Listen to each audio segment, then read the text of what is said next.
Hai teman-teman, balik lagi bareng saya di Edukasi PKH. Di hari Senin tanggal 15 September tahun 2025-nya kita akan update lagi mengenai bantuan sosial PKH dan BPNT. Kalau yang sudah cair ya kita tunggu tahap 4-nya aja ya. Gini, tahap 4-nya aja. Dan semoga di tahap 4 ini teman-teman tidak terindikasi beberapa hal. Ya seperti exclude, tingkat kesejahteraan sosialnya menjadi meningkat menjadi 6-10. Amin berarti ya. Kalau kayak gitu amin berarti. Berarti teman-teman kan sudah mampu tuh, amin, supaya nggak mengharapkan bantuan sosial terus ya, supaya bisa bergantian maksudnya kayak gitu teman-teman. Tapi kalau yang masih layak, semoga masih bisa meneruskan bantuan sosial baik PKH maupun BPNT-nya. Dan kalau misalkan teman-teman menanyakan yang bagi yang belum cair nih, baik PKH maupun BPNT di tahap ketiga ini, baik KKSBSI, BNI, Mandiri belum ya? BNI-nya tuh teman-teman, Bank Himbara, intinya seperti itu. Dan teman-teman bingung, kira-kira saya masih dapat apa enggak sih di tahap ketiga ini?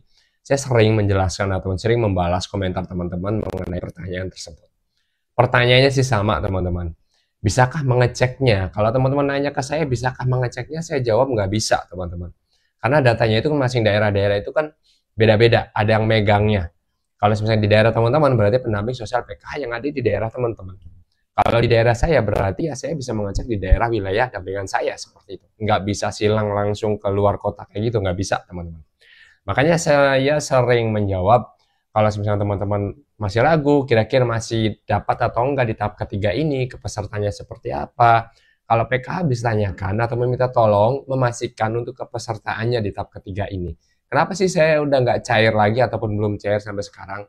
Apakah masuk kriteria ataupun indikasi exclude? Karena exclude ini kan macam-macam teman-teman.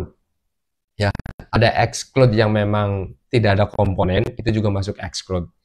Ada yang exclude memang karena tingkat kesejahteraan sosialnya itu sudah berubah atau masuk ke desil 6 sampai 10, itu termasuk juga exclude. Ada juga yang namanya sekarang yang lagi terbaru tuh, yang lagi trending juga tuh, ya teman-teman, yang lagi viral teman-teman, menjadi pertanyaan di wilayah bantuan sosial ya. Yang jadi pertanyaan teman-teman, exclude terindikasi bla bla bla, yang sekarang diganti menjadi penggunaannya tidak diperuntukkan untuk penggunaan bansos, keterangannya sudah diganti ya, juga seperti itu. Nah, cek dulu tuh apakah teman-teman masuk ke dalam ketiga exclude itu di 6NG ataupun yang sekarang menjadi DTSN yang bisa dipegang oleh pendamping sosial PKH setempatnya. Kalau misalkan pendamping sosial PKH setempatnya itu belum bisa ditemui, berarti teman-teman bisa menanyakan hal tersebut ke operator 6NG ataupun DTSN desa kelurahan setempatnya. Tanyakan kepesertaannya, masih aktif atau tidak, bantuannya masih bisa cair atau tidak. Kalau melalui aplikasi usul sangga ataupun cek bansos, itu memuat semuanya teman-teman. Memuat semuanya itu adalah kepesertaan yang aktif ada di situ, kepesertaan tunggu juga ada di situ, kepesertaan yang tidak mendapatkan bantuan sosial juga ada di situ. Itu meliputi data diri teman-teman yang masuk ke dalam DTSEN. Ya, kalau untuk memastikannya aktif, dapat atau tidak bantuan sosial, cek ke pendamping sosial PKH-nya ataupun operator 6NG yang sekarang DTSN di desa kelurahan. Seperti itu teman-teman ya. Sharing yang malam ini cukup ya, kayaknya ada yang begitu. Oke, sampai ketemu lagi, jangan lupa follow.